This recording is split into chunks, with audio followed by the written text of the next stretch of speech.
Welcome back. It used to be packing your kids' lunch instead of having them buy something from the cafeteria, which saved a little bit of money, right? Yeah. That might not be the case anymore with some of the grocery prices that we see these days. Yeah, so let's talk about it here. WCNC Charlotte's Carolyn Bruck is here to explain these sky-high costs we're seeing of brown bagging.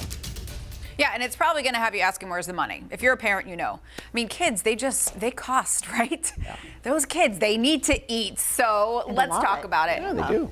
The cost of school lunch, it's not what it once was. And you're right, like putting together a sack lunch, that was always the cheaper way to do things. Right.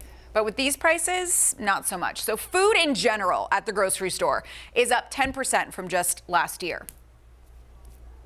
And we're seeing that reflected in lunch meat, 10%, cheese, 10% higher.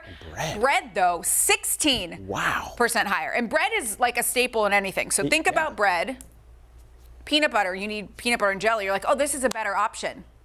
Okay, the peanut butter isn't as expensive, 4% more than it was last year. Right. But the jelly is 14% higher. And I've even heard anecdotally some people saying that the jelly, the ounces are now less and less, the whole shrinkflation thing. Okay, the apple and veggies. You want to feed your kids healthy things. Apples 6% higher than it was a year ago. Veggies 5% higher. Cookies got to go at this point with these prices, right? And I hate to say that. My mom used to give me carob chip cookies. Wow. So like I didn't really have those are the like goods things. Name brand, right? No, carob is like not chocolate. Oh, okay.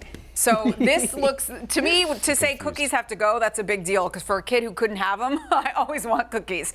But at 16% higher than they were a year ago, that's a lot. Snacks in general, 9% higher. Of course, some of the snacks will be more, but this is just an average. Yeah.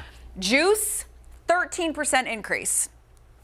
Wow. Milk, 8%. And that's the thing, when you're looking at this and you're saying, oh, 8% increase isn't that bad. That's when you know we're in for it, right? So the cost of school lunch, unfortunately, just keeps going up. Just like everything, really. Speaking of cookies, I had a kid who always brought Famous Amos cookies, a bag of those. Oh, fancy. Can you imagine how much that was? I mean, that's really fancy. What I've learned from this is bring a tub of peanut butter and try to sell your lunch to other students.